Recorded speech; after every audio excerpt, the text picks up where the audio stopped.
Yes, Ken. Last year, you at this session, you used the term massively disappointed with the playoffs. How would you describe this year, and what would your message be to the fans right now? Obviously disappointed. I think anytime you don't win the Stanley Cup in this industry, you're disappointed or not. You know, I was proud of our guys. I think, you know, there was a lot of positive steps made this year, Terry. You know, we got off to a slow start. We were 3-6. I think since February the 1st, we had the 4th best winning percentage in the National Hockey League. We tied Washington for the best road record in the National Hockey League. And then we got in the playoffs. Obviously, we had high expectations, and you know, I think I reflect back on my time in Detroit, and before we won our first Stanley Cup, how many massive disappointments we had before we were able to finally get it done. And you know, our guys gave everything they had in this series. We did everything we could over 56 games too. We played our way into the playoffs. We finished second. We knew we were meeting a real good opponent. 3 of the games went into overtime. So very disappointed, but very proud of our guys for, you know, you think about game 3, losing a 4-1 lead with 8 minutes to go, going into overtime, and they bounced back the next night and played another good road game and got the game to triple overtime. So very disappointed that we weren't able to go longer. We had great expectations based upon our regular season, but I'm also feeling that we made very good strides this season and things that we can build upon going forward. Now your salary cap is going to open up. Do you figure you learned enough in a 4 playoff game series to be able to make most of the moves that you, I assume, will now be able to make?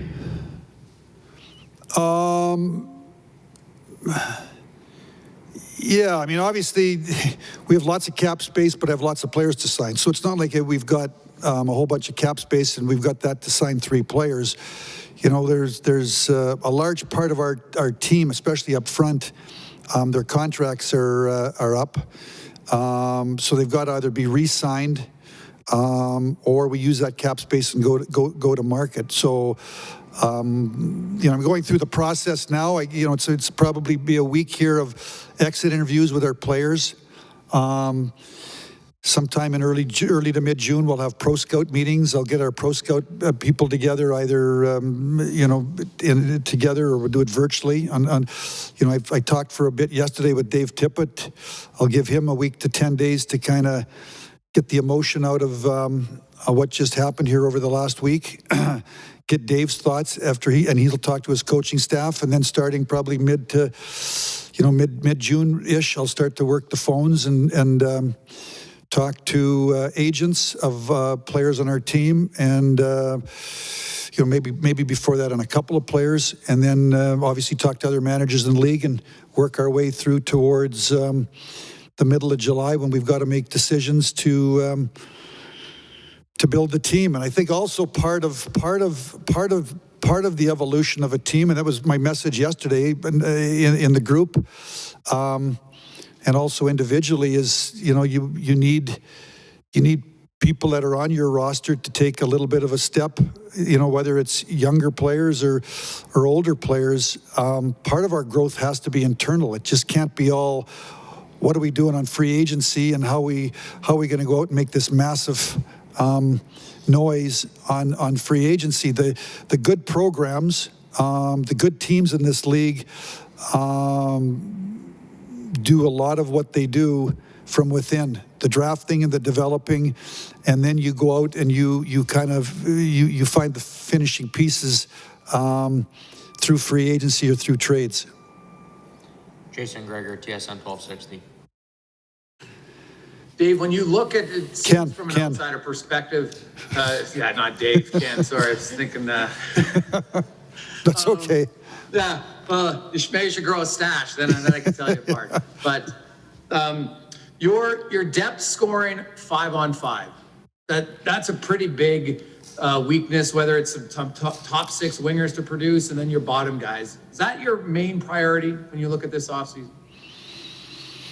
Yeah, I probably would say so. I would probably be in agreement with you. Now, you know, again, some of that is going to,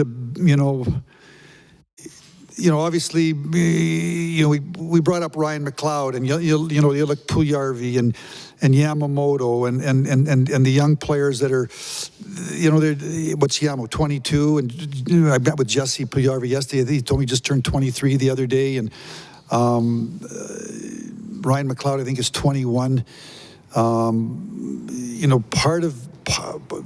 These are young players. That's part of the secondary. They're people that we're going to grow with. They're important to where the direction that we're going, and they've never been through this before. I think. The playoff series that we had, the play-in series that we had with Chicago, this was different. This was more playoff hockey. I think certainly from the way we played, it was tight checking. One game was nothing, went to overtime. Game one was 2-1. They're tight checking, no space, little space, and you got to. We got to play our way back into the same situation next year, going onto the open market, the free agent market, with whatever salary cap dollars we've got available. Certainly that's what we will explore, is to try to get a little more secondary scoring. So some of the solution is external, some of the solution is internal.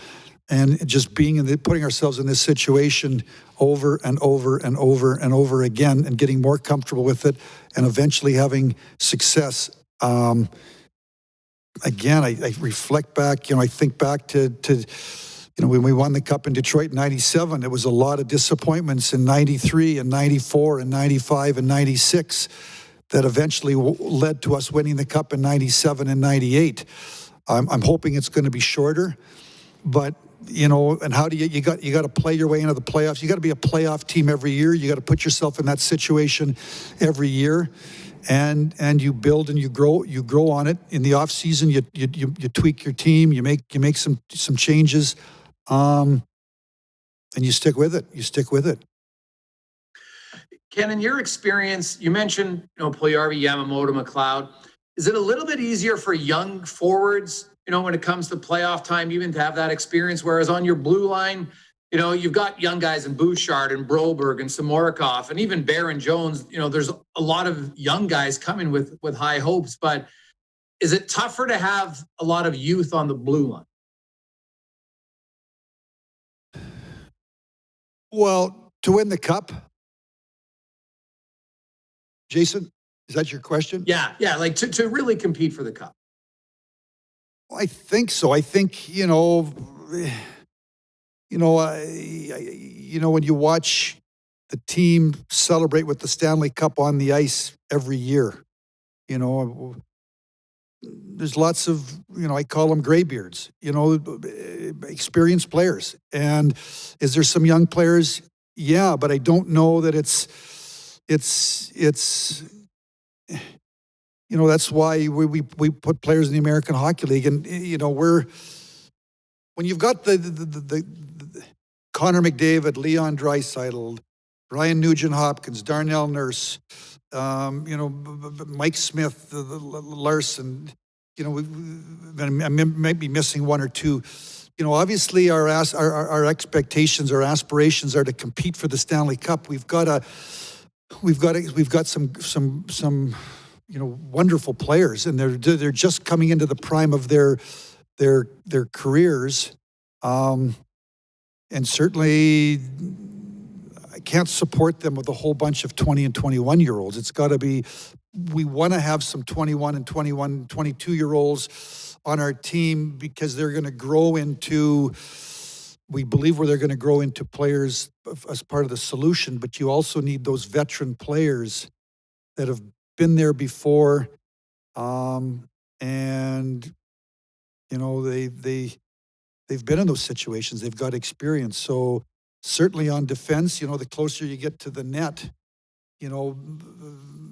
Mike Smith's 39 years of age, had a fabulous career. Was a big part of our team. You need veterans. You need veterans to go on playoff runs, but certainly you need a component of youth that brings enthusiasm, that brings speed.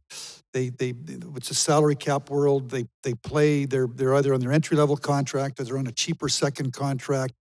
You need a mix. You need a mix.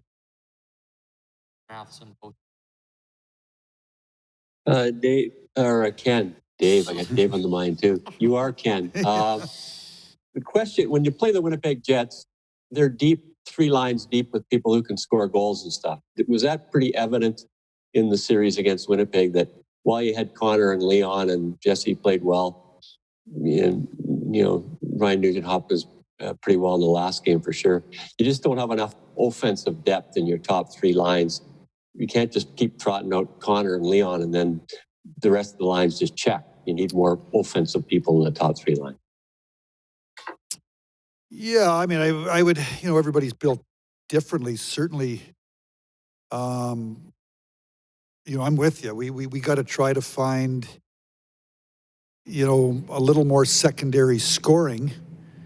But 3 of the 4 games went to overtime. When the buzzer went after 60 minutes, it was tied. However they're built and however we're built, and they won 3 overtime games. I don't really feel we got outplayed, but Stastny got an overtime goal, Connor got an overtime goal, and Ehlers got an overtime goal. The Winnipeg Jets have been a good team now for. I'd have to look, but I mean, it's they're in the playoffs every year, and they think they were in the Final Four, the Final 8 a couple of years ago. So they're sticking with it. They're sticking with it, and they're building, they're growing their team, and I thought the series was pretty even. But we lost 4-0, so the results don't say that the series was even. So we gotta get to the off season, and we got to try to make, like I said, we got to make some changes. But I think, I talked to Devon Shore yesterday, and I thought he played really good in Game 4, and he talked about. Between being traded and, he's played for, I think he's had 8 coaches in the last 5 years. And, he's a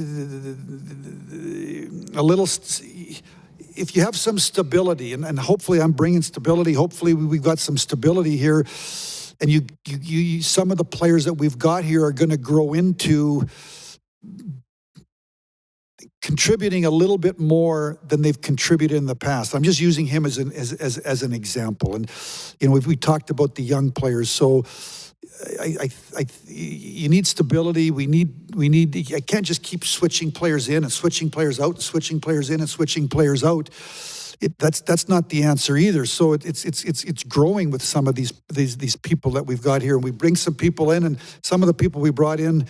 Well, we won't re-sign. Some will re-sign, and we'll bring a few different people in, and we're gonna. You got to grow it. You got to grow it.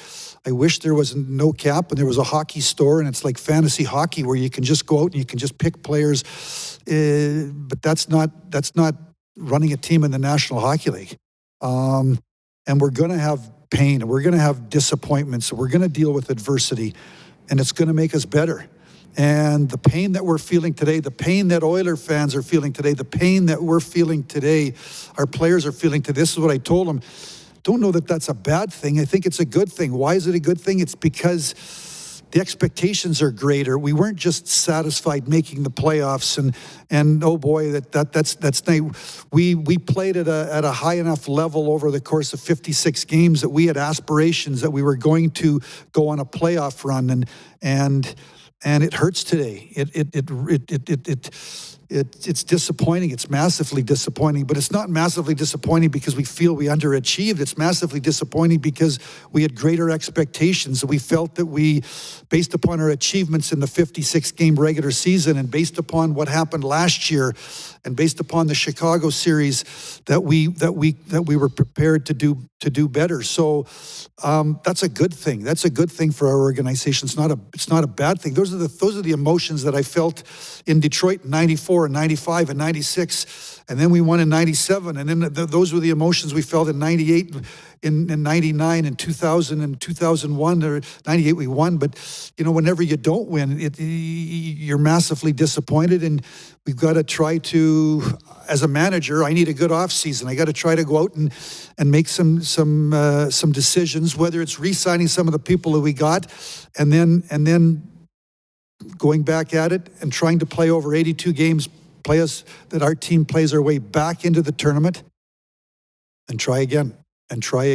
And certainly we know we've got a great nucleus. We've got some incredible players at the top end of our lineup, and I,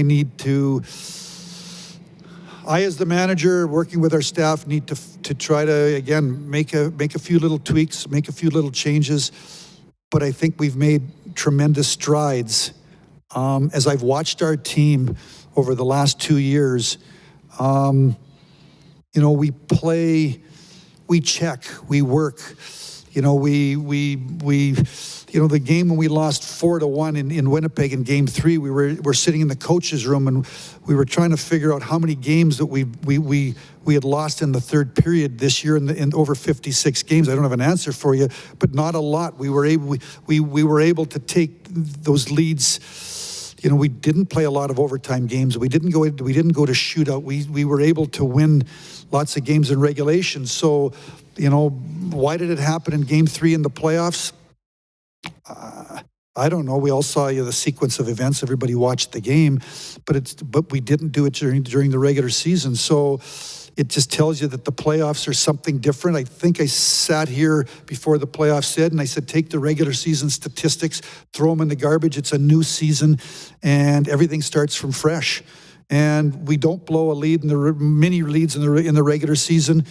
We blow a lead in the third period of a playoff game, but you got to learn from it, and we'll be better for it, and more prepared. And down the road, we hope this ultimately leads to that we win the Stanley Cup. But that's what we're pursuing. That's what we're pursuing. But you got to get into these situations multiple times, and it's. I think I sat here on my opening press conference and said, I wanted in year one that we control our own fate on March the 1st, so that we got to win big games, and we did that, and we've gone 28th overall.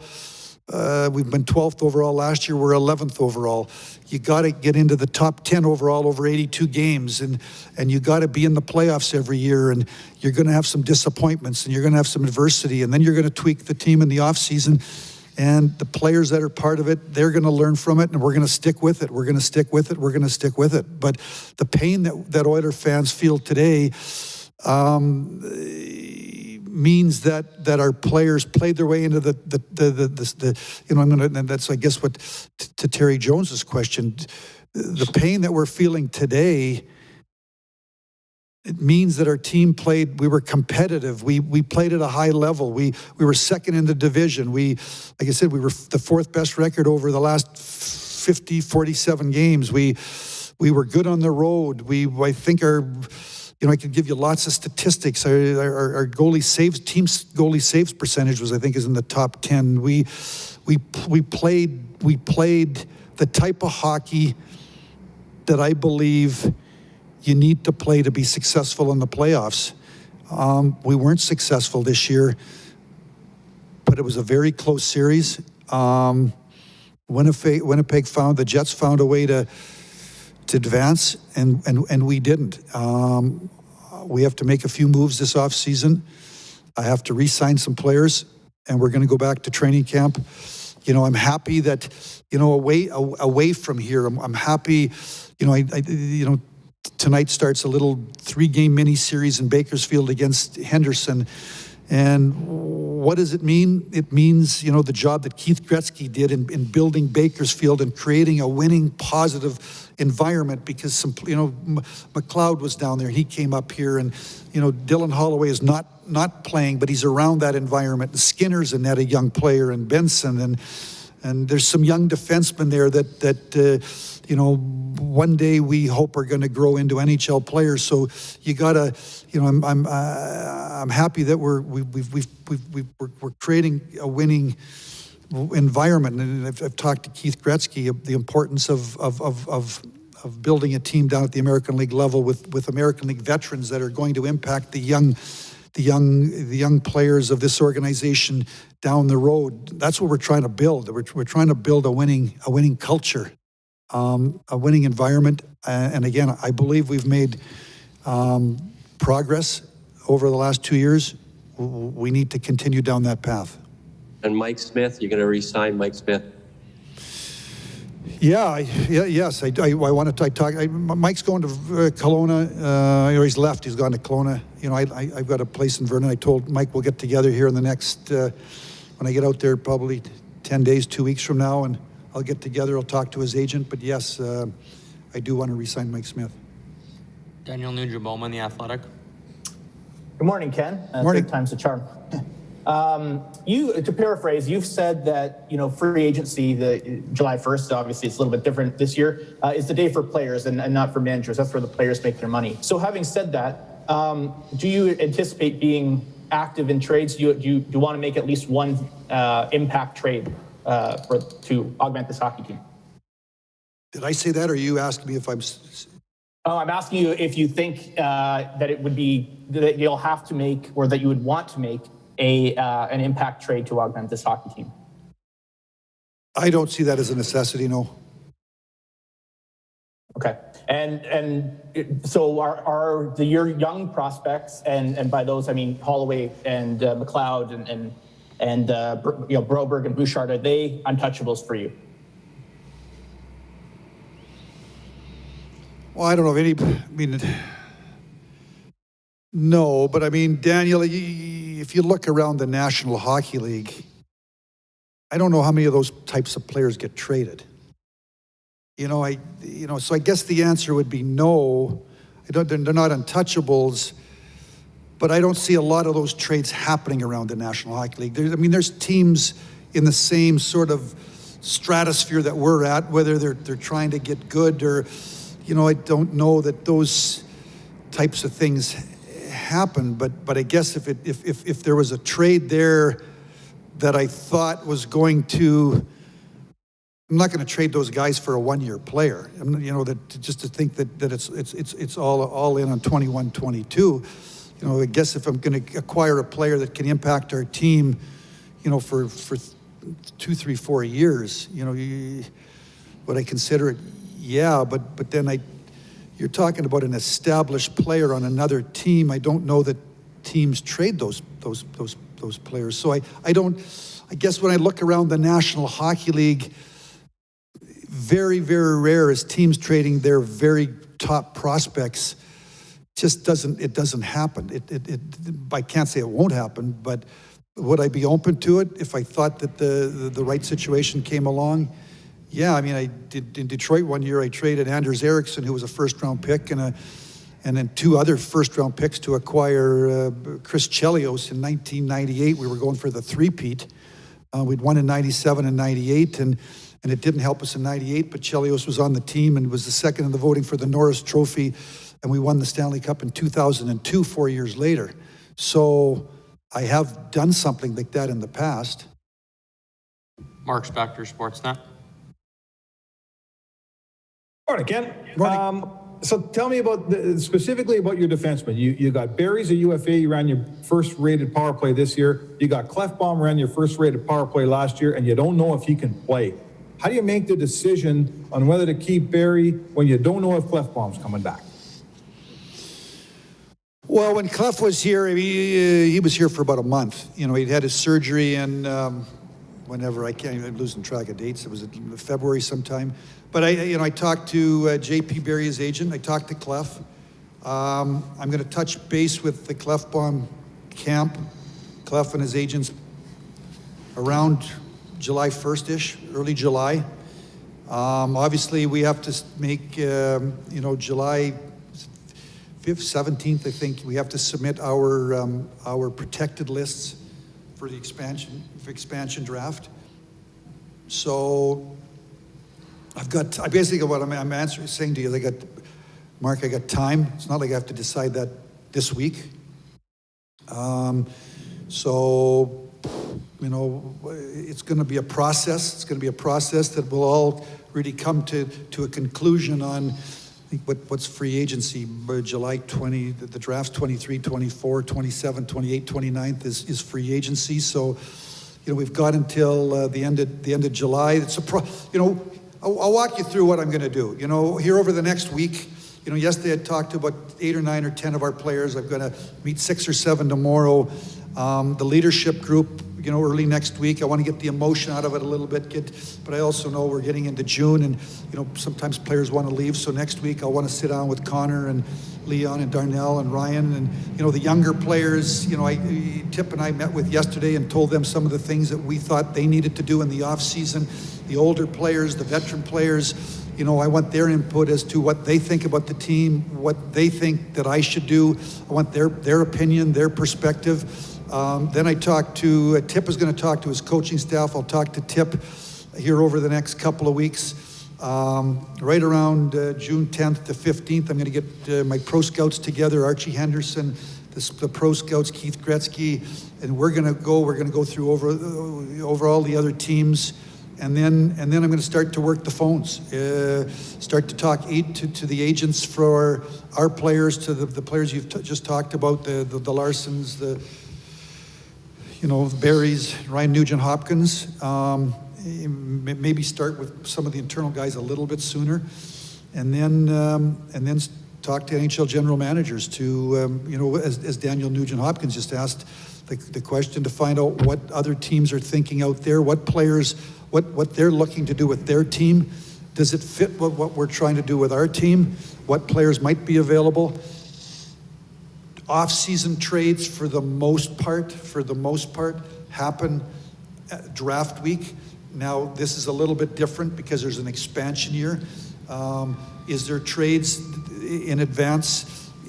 Or is there just going to be trades made with Seattle and the teams like it happened when Vegas come in? Or are teams going to make their own trades and without involving Seattle?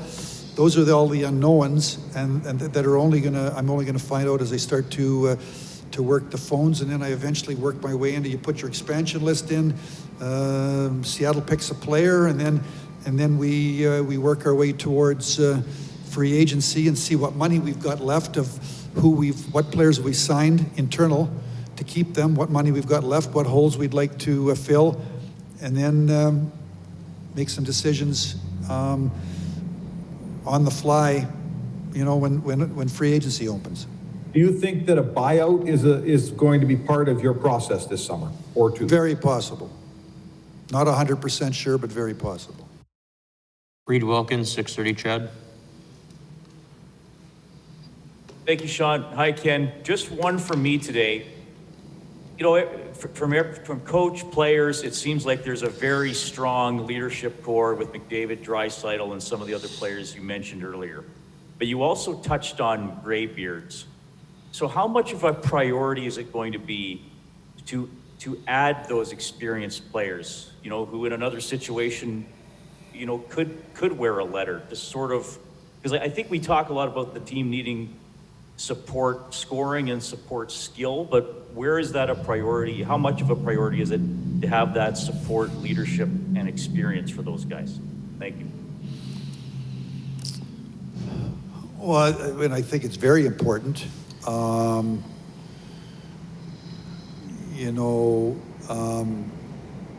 First off, when you look at the players we got here, I can't see somebody coming in from the outside and wearing a letter. Obviously, when you look at the leadership group that we've got, and there's still an unknown with Clef. Is Clef coming back or is Clef not coming back? And like I said, I'll have a little idea on July. I might not even have a real idea unless Clef says he's absolutely a no-go and his career's over. I don't know that anyone's going to really know, doctors, Clef until September, October. So Clef is obviously a big unknown. I think when I took over the team here in May of 19, what I tried to do, I call them pros. We went out and we signed a whole bunch of pros to create depth and competition. And then some of those pros we re-signed. Some of those pros we didn't re-sign. We went out and we signed a bunch of other pros this year. Cahoon, we made the trade for Ennis. We re-signed Ennis, and so certainly I'm very.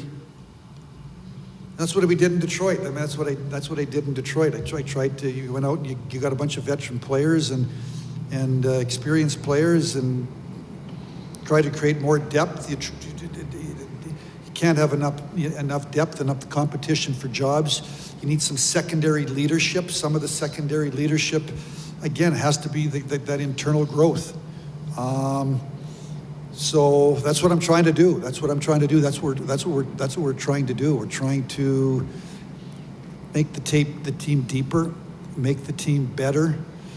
So I think you've nailed it. I can't give you any names. I think that's what I've tried to do here. I believe we're heading in the right direction when I look at the contributions of the young people, the leadership group. They're coming into their prime. What's Connor 24, Leon's 25, Darnell's 26, Nuge is 27. We talked about those 21s and 22s and 23-year-olds. So I got to see who hits the open market, who's available, how much money we got to spend. Then those players got to decide what options they've got, and then I'm confident we're gonna have a good hockey team going into training camp. But I don't have a crystal ball to read the future, but that's what I want to accomplish, is what you've just laid out. Ryan Rashog, TSN.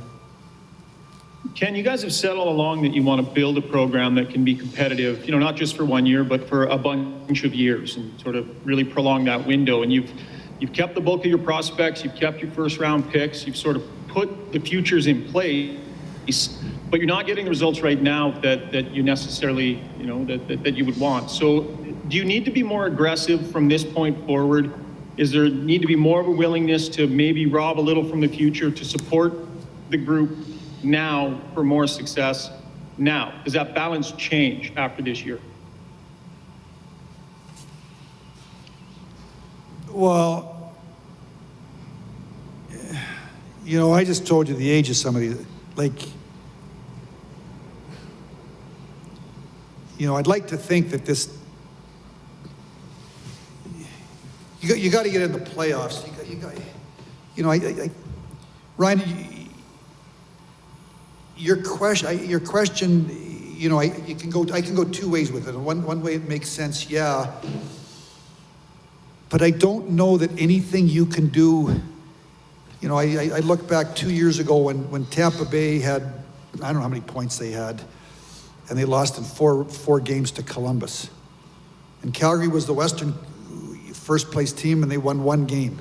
And the two number one overalls won one game, combined them. It was 4-0 and 4-1. I don't know that you can guarantee. Obviously, you up the odds. When you spend futures, you up the odds. I spent the futures some futures at the deadline last year. 2 seconds for Athanasiou, a third. Obviously we lost a third in the fourth and a fifth. So I spent some assets. I spent a fourth round pick this year. We could have went to a third, but it was a fourth for Kulikov. Daniel Nugent-Hopkins asked me and you asked me, do I want to start spending first the Brobergs and the Holloways and the first round picks to make the team better? I don't know that that's the solution. I think the solution is you got to stick with it. You got to stick with it. I think you're questioning, you're looking for instant success. You're looking just that we're going to win the Stanley Cup. It doesn't happen that way. It doesn't happen that way. I look at the trials and tribulations of, I lived it in Detroit and I watching Tampa Bay win the Stanley Cup last year, and Steve Yzerman left to go there in 2010.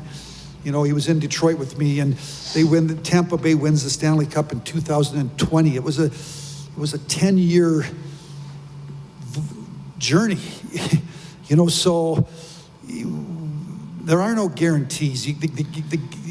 We've got to stick with it. We've got to stick with it. We've got to stick with it.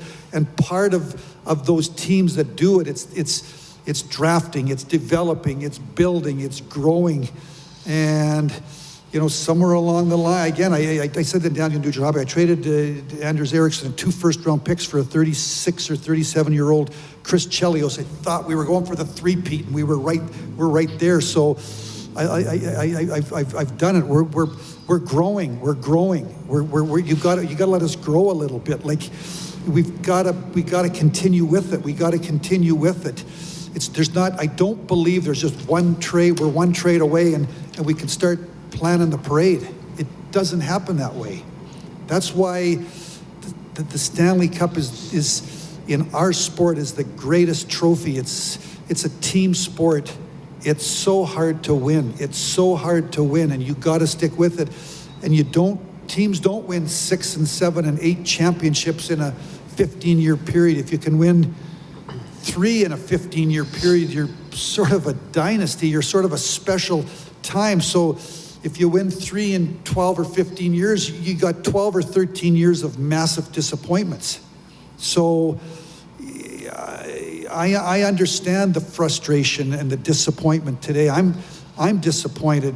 Our players are disappointed. Their fan base is disappointed. But again, we're disappointed because we got great players, and you think about the year that Connor had 100 points or 105 points in 56 games, and Leon won the Hart Trophy, and the development of Darnell Nurse, and the year that Mike Smith had, and we've got some kids, Jesse Puljujarvi coming back, and Yamamoto being on our team,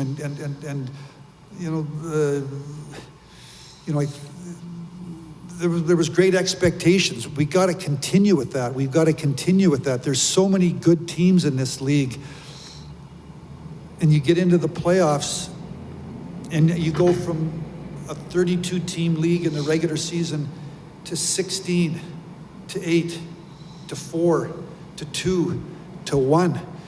It's hard. It's hard. So my message is, I believe we're on the right path. I believe everybody knows we've got great players. We got we got a great player and generational player in Connor, and Leon's an unbelievable player. But obviously it's my job, my responsibility to try to support them and find other players to help make us better. I believe, and I said to you, we went from 28th overall to 12th overall to 11th overall. I've just laid out some other statistics. I believe we're on the right path. We just had a massive disappointment. Winnipeg is a real hockey team. They've been doing the same thing that I'm just laying out to you for the last 6 or 7 years. And they're sticking with it. And there's other teams that we can go through. They're sticking with it. So it's not. There's so many good teams. It isn't just one trade away and go wheel out a bunch of future and bring in some guy, and that's going to be the missing piece. And we can start to have multiple celebrations. Don't happen that way. Doesn't happen that way. I lived it. Yep. I lived it in Detroit. Doesn't happen that way. And I appreciate that. And nobody's suggesting that spending like drunken sailors would be the answer to anything. But and maybe, what I'll say here, whether it's fair or not, it seems you went into the playoffs this year kind of understanding that there were some holes in the lineup, but hoping you could do some damage nonetheless. And given the cap situation and everything, I think, that's understandable. But can you in future years approach the trade deadline, and not address the holes that are there with futures if they're there, and not equip your group to hit the playoffs, as a more full group, but being confident while there's lots in the cupboard? That's the mindset I'm wondering if that has to change, not just blowing everything out the door for a one-year run. Mindset from me or mindset Yeah, mindset from you, Ken. Keeping your powder dry, for future years versus giving your team, spending what you need to spend to give them what they need to go on the run so that they don't come up short in ways that we saw. Well, Brian, I've been at it for 24 years, and 1 year as an assistant manager, but I've been to the final 6 times, and we were fortunate enough to win 4 times, and I did lots of deals that, we were out in the first round, and I don't know if we win the Stanley Cup in 08 if you don't, make the deal for Brad Stewart for a second-round draft pick. He was just sort of the right piece to fit with Cronwall, and it was, Lidstrom and Rafalski. So, yeah, I've lived all that. What you're saying is I've lived all that. Now I'm coming here and we're starting all over again. Obviously, Detroit went, up. And then when I left, it was the last 2 years I missed the playoffs, and I charted the course for a rebuild, trading away young, for players, Tatar for a first, second, and a third round pick, and Nyquist for a second and a third round pick, and multiple players for thirds, and this sort of charted the course, and Steve Yzerman's there. So now I'm coming here, and obviously I've got Connor, and I got Leon, and I've got, a tremendous nucleus of young players. It reminds me of, 93, 94, 95 in Detroit. You got to stick with it. We had great regular seasons, losing the first round to San Jose, have 100 points, losing the first round to Toronto. Toronto has 99 points, we have 100 points. Toronto goes on, we lose out. They go to the Final Four, we're out. A year later, 2 years later, we have a 38-point bulge on San Jose. They upset us. They go on. We lose out. 97, 98, we win the Stanley Cup. I'm not going to tell you we're winning the Stanley Cup. I'm telling you, what I'm laying out for you is that we got to stick with the process. We got to stick with the plan. You got to continue to try to build your team. We got to try to play our way into the playoffs every year. If you want to win a Stanley Cup, you can't, over a 10-year period, you can't I guess you can make the playoffs 3 times and win the cup once or twice, but you'd like to be in the playoffs 10 out of 10 or 8 or 9 out of 10. You got to get into the tournament. And then when you play high, when we get to the trade deadline, I've done all that. I've traded first round picks and a bunch of futures, and I traded some players away my mindset is I've done all that. I've done all that, and I'm prepared to do it again. If the right players are available at the appropriate time. But I do think I need to build a program. And I think we're building a program. How do I define a program? I define a program as drafting and developing, and it's important that we win at the American League level. We have good veteran players at the American League level. The young players come in there, they learn to win. They come up to the NHL. That's obviously the 5 to 7 year vision. What's the vision for? Then there's a 1 year vision. There's the 6 month vision. There's the vision here between the 3 month vision to get to August the 1st and do other things that I just laid out to Mark Spector, the offseason. And then let's get back to training camp, and we got to do it all over again. Over 82 games, they play the 82 games to see that 16 teams can make it in and 16 teams go home. We want to play our way into the 16 And when I get to the trade deadline, if we're playing at a high level and we're going to be in, I'm going to spend some more futures, and I'm going to try to bring in a piece here and there. I'm laying out a program to stick with it. You got to head down a path, and you can't just whip over here and whip over there, and you got to stick with it. And the teams that are successful in this league, the successful programs, they make the playoffs every year. Lots of it is internal growth, lots of it's adversity, and lots of it sticking with it. Do I make the big Daniel Nugent-Hopkins big off-season trade? Maybe. Do I do the big splash at the trade deadline? Maybe. You know, I've done the big off-season trade. It was Dominic Hasek in 2001. I've done the big splash at the trade deadline in the past in Detroit. So I've done all that. I've lived it, Ryan. I've lived it. I've done it. But we've got to grow. We've got to grow.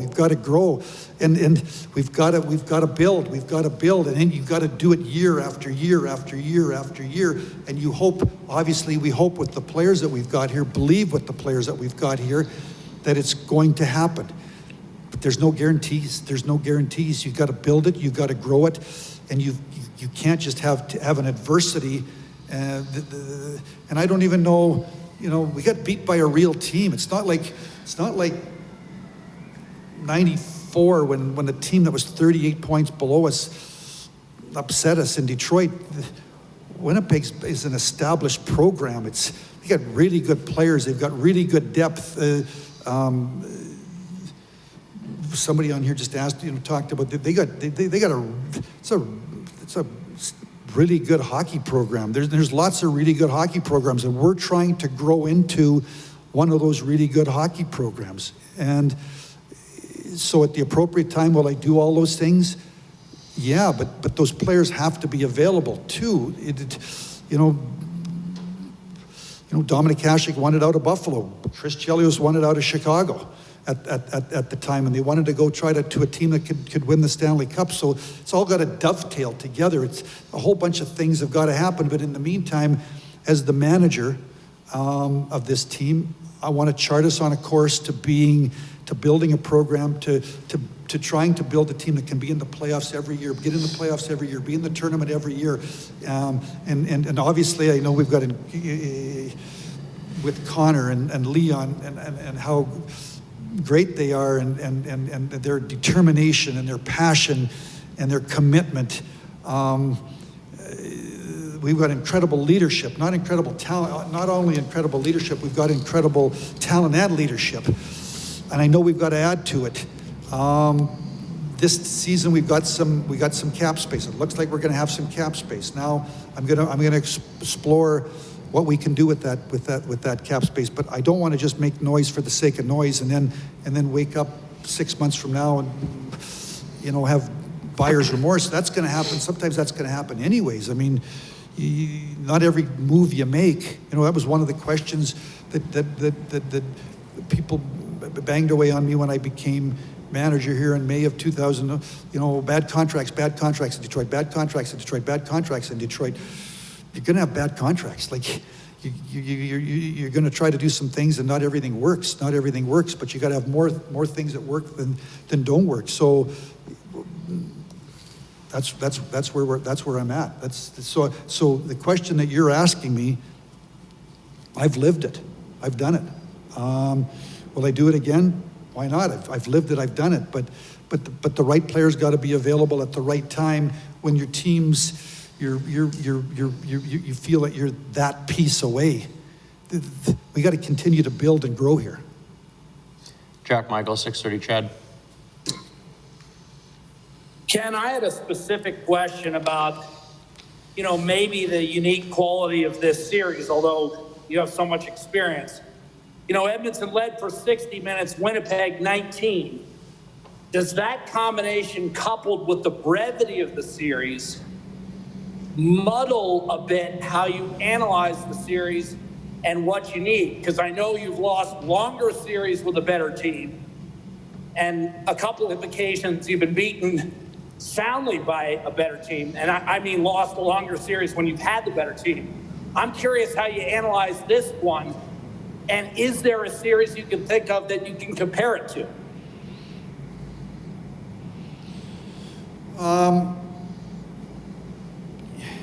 I've been around so long, I probably lived most of everything. Game 3 in Winnipeg, I lived that in 2001 in LA. Detroit was up 3-0 with 5 minutes to go. And I know Edmonton lived it here, I think, in the Anaheim series. We were up 3-0 in 2001 we were up 2-1. Looked like we were going to have a 3-1 lead, and they scored 3 goals in the last 5 minutes to tie us 3-3, beat us in overtime, and scored the first 5 minutes. And they beat us in 5 and 6, and LA went on, and we were out. That's why I know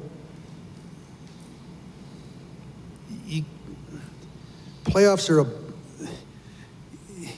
you play somebody for 10 to 12 days. Like it happens fast. And the team that I always say that not necessarily the best team wins the series. The team that's playing the best wins the series, because it happens so fast. So that's why I'm saying I believe we gotta stick with it. I believe we're making progress. I told our players yesterday that, I'm looking, they're on the ice. They're on the ice, and I'm looking from the press box level. I'm looking, and obviously there's the fans' perspective and the coach's perspective. He's not on the ice, but and from my perspective, I told our players, you can't see it today, but I believe we're heading in the right direction. When I look at us collectively, and I look at us individually, and maybe I'm looking at some other things out there, and I feel good about Bakersfield and what's going on down there, and there's some young players down there, and again it might be 2 or 3 years down, but it's got to start somewhere. It starts at the draft table, and then obviously the trades, the Daniel Nugent-Hopkins, the big impact trade, and the Ryan Rishaug trade deadline, spending a bunch of futures for that one piece, but it's an all-encompassing package. So, I thought the Winnipeg series was 2 really good teams playing, and they're in and they're out. I can't tell you why, but when I evaluate the year, I need to I want to get the emotion out of it. Like, we just today's Wednesday, we lost out Monday night. It hurts. So I got to get the emotion out, and I got to analyze, the things, the good things that we did. I got to analyze the playoffs, and I know that we've got to get a little bit better. I know that we got to get a little bit different. I know that we got to get ourselves back into the same opportunity, be in the playoffs, and try again, and believe that we're going to be a little more prepared, a little different, a little better for a different result. Because there's so many teams so close. And when you watch the games, I watched Carolina play last night against Nashville. It's 2-1, and for Nashville, Carolina scores with 7 minutes to go in the game, and Carolina wins in overtime. Like, that's the league. It's not 5-1, it's not 6-1. That's the league. It's a bunch of overtime games. It's trying to protect a 1-goal lead in the last few minutes of the game. It's a close league, and you don't. It's too hard to be at the highest level just to differentiate yourself and be massively better than everybody else. It doesn't happen that way. It doesn't happen that way. You got to find ways to win lots of games close. Winnipeg found ways to win lots of games close. We didn't. We got to put ourselves. We've got to spend an off season here, go back to training camp, and play our way back into the same opportunity. I don't know what else. I don't know what else to tell you. I guess I lived it, and I watched the league. I just watch playoff games every night. I watch playoff games from last year. I watch playoff games from this year. And you look at the scores, and you look at the series, and and how close teams are and the margin for error, it's a fine line league. And we got to get a little bit different, a little bit better. And we need some internal growth. And I know we've got a tremendous nucleus, not only in terms of their playing ability, but also in terms of their passion, their determination, you know, how hard they work, how much they're driven to win that ultimate goal. But it comes with lots of challenges and adversity along the way, and that's why you're going to see some team that wins this Stanley Cup, they're going to party, that whole organization parties so hard for 2 months because it's so hard to win. But I believe I'm trying to come in here, chart a path, chart a course, and it's a course of trying to build a program, and at the appropriate time, history suggests that I've made bold moves, and we need to continue to build that program, and at the appropriate time, if the right person's available at the right time, we'll make that move. But until that point in time, I think we got to continue to build and get better, get better a little bit at a time. And you mentioned as part of building the program, you solicit opinions on what you should do from the leadership group. Does it take a while to get comfortable with your players so that they'll feel comfortable in sharing that with you? And in your experience, have they helped recruit guys for you? That's a good question. I'd like to, I guess that I'm going to give you my perspective. I'd like to think that,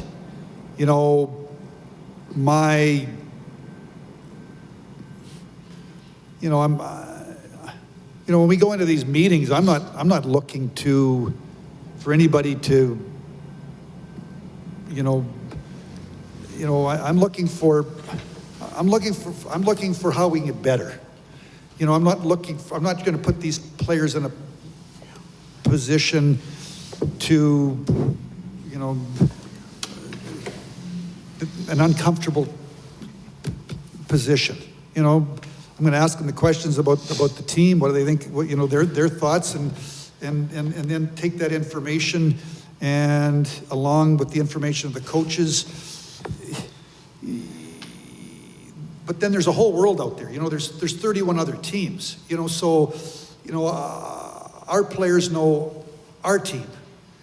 They don't know the other 31 teams. That's where the pro scouts come in. That's where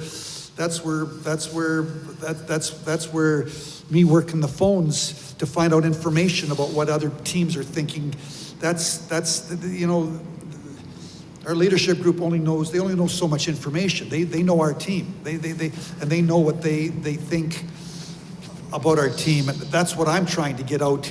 Then I've got to go out and find information. I got to have our pro scouts give me their information on what we think about the other 31 teams, and then I got to get on the phone and talk to those other 31 managers and find out what they're thinking about their teams and how it might dovetail. It grows. So it's not like you can just sit with Connor or sit with Nick Lidstrom or sit with Zetterberg or sit with Yzerman. Those are my captains, and they're going to do this and do that. Well, they don't know what players are available. They don't know what the cost is. They're in that locker room. They're the captain of our team. They're the captain of our ship. So I want Connor to tell me what he thinks about our team and get his perspective, and then obviously Leon and Darnell and Nuge and the players that have been here that have stock in the team. They've been here for a while, and the younger players, it's Dave Tippett and I giving them the things that we think that they need to do over the course of the summer as they head into training camp to be more prepared to be better players. So I'm going to talk to the leadership and get their opinion on our team. But again, there's so many different levels out there. There's 31 other teams. They don't sit and watch all those 31 other teams on an every night basis. They're not pro scouts. We play every second night. So they know our team, and I want to get their perspective on our team. Final question. Does that answer your question? Sorry. Final question. Yes, absolutely. Thank you. Minda Arwell, CBC. Hi, Ken. Thanks for taking this question. Obviously, this week has been disappointing for the players, the organization, as well as the fan base. And there's been a lot of criticism levied against players from the top all the way to the bottom of the lineup. Some of that criticism has turned into racism, particularly with Ethan Bear. I want to know what your thoughts are about that, and if you had a chance to talk to Ethan. And also, as an organization or as a league, whether it's time to look at fans who partake in this kind of abuse online, and whether they should be banned or not, kind of like what other leagues have done around the world. Well, I mean, first off, it's totally unacceptable and it's disgusting. I just found out that this press conference started at 11, and I just yesterday I was in. We had our exit meeting at 1 o'clock, and I was in until 6 or 6:30. I was just meeting players, and then went home and came over this morning. Was making some calls, and then Tim Shipton, our PR person, and Jamie Cartmell told me about what happened with Ethan. So I just heard of it just before we started. Ethan's. First off, it's totally uncalled for, totally unacceptable. It's disgusting. There's no place in our world for racism, and obviously there's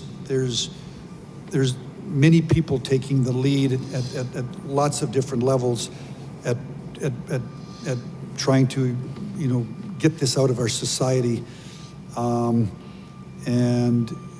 Ethan's an unbelievable young man. He's a tremendous role model for all young athletes, and especially the Indigenous community.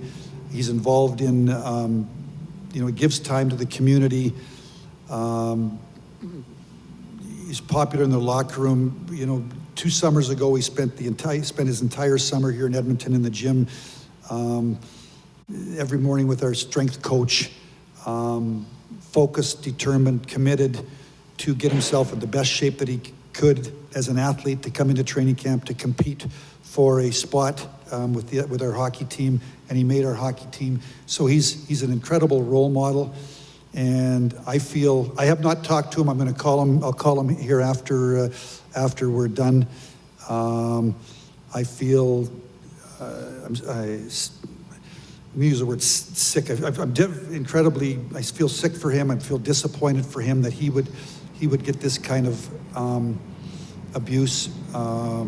It's unacceptable, and obviously we all have to continue to work at every level to continue to.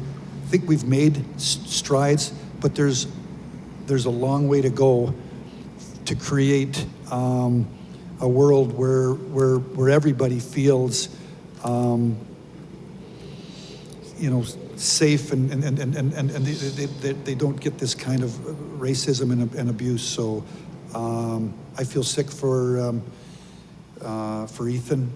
Met with him yesterday for 45 minutes. Tip and I, was our exit interviews. He's an incredible young man, and I'm going to reach out, tell him that I personally and our organization totally support him, and do whatever we can to help. Obviously, I'm going to talk to the people. I'm not. I'm 65 years old. I don't live in that social media world, so I want to talk to our PR people. Jamie Cartmell, Tim Shipton, and see what we can do as an organization to try to make sure that this doesn't happen in the future. Thank you, media. This concludes Ken Holland's media availability.